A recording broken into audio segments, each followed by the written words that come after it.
Hello friends, welcome to খেল দুনিয়া। ভারতীয় ফুটবল প্রেমীদের জন্য একটা দুঃসংবাদ। রিটায়ারমেন্ট ঘোষণা করে দিলেন সুনীল ছেত্রী। আগামী 6 জুন ভারত বনাম কুয়েত ম্যাচই তার লাস্ট ম্যাচ, যেটা অনুষ্ঠিত হবে কলকাতার যুব ভারতী ক্রীড়াঙ্গনে। তো তিনি জানিয়েছেন ভারতের মাটিতে এবং কলকাতাতেই তিনি তার লাস্ট ম্যাচটা খেলতে চান আন্তর্জাতিক কেরিয়ারের। এবং তিনি হয়তো ক্লাব কেরিয়ার তার এখনও চলবে হয়তো 1-2 বছর, তবে তিনি কিন্তু ভারতের জার্সি সেদিনই তুলে রাখবেন। তো অনেকদিন ধরেই সুনীল ছেত্রীর একটা সমালোচনা চলছিল যে তার হয়তো অনেকটা বয়স হয়ে গেছে, তিনি তার সেরা সময়টা পেরিয়ে এসেছেন, তার এবার রিটায়ারমেন্ট করে যাওয়া উচিত।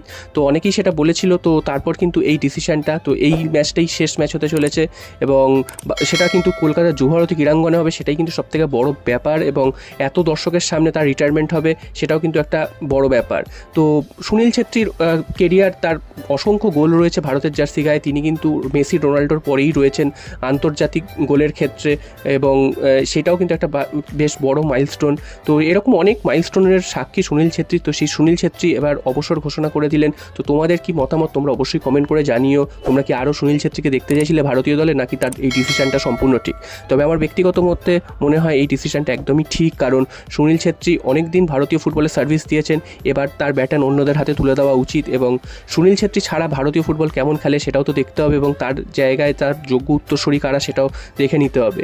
এবং সুনীল ছেত্রী আমরা লাস্ট কয়েকটা ম্যাচে দেখেছি, সুনীল ছেত্রী নামতেন ঠিকই, তবে তিনি কিন্তু সে অর্থে কার্যকরী ভূমিকা নিতে পারছিলেন না।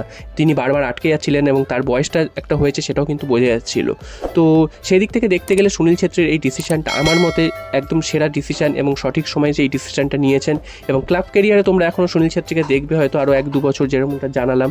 তো দেখা যাক শেষ পর্যন্ত তার ক্লাব ক্যারিয়ারও আর কতদিন তিনি বয়ে নিয়ে যান।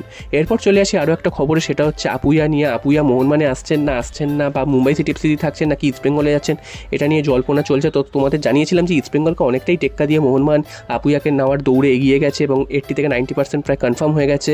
তো গতকাল মোহনবাগানের এক অফিসিয়াল তিনি কিন্তু আরও জোরালোভাবে কনফার্ম করে দিয়েছেন যে ইস্ট বেঙ্গলে যাওয়ার কোনো সম্ভাবনাই নেই আপুইয়ার।